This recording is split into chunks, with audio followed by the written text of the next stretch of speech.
So hello everyone, welcome back to my channel Archis অফিসিয়ালে একটা নতুন মিনি ব্লগ নিয়ে চলে এসেছি।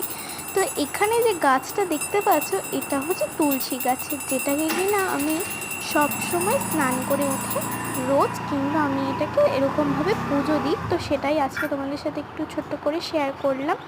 আর রিসেন্টলি আমার বাড়িতে আমি দুটো গাছ পুঁতেছি। এই হচ্ছে একটা, তার পরেরটা আবার দেখাচ্ছি। এই যে এটা হচ্ছে আমার মানি প্ল্যান্ট গাছ, ঠিক আছে। তো এটাকে কিন্তু আমি নিজের হাতে রং করেছি, আর কিছুদিন আগেই কিন্তু এটাকে আমি পুঁতেছি। তো কেমন লাগলো আমার এই আঁকাটা অবশ্যই কিন্তু আমাকে কমেন্ট সেকশানে জানাবেন, তাহলে কিন্তু আমি আর একটা এরকম আঁকা নিয়ে আপনাদের সামনে চলে আসবো। তো আজকের মতো মিনি ব্লগটা এখানেই এন্ড করছি, পরের মিনি ব্লগে আবার দেখা হবে। ততক্ষণের জন্য সুস্থ থেকো, ভালো থেকো।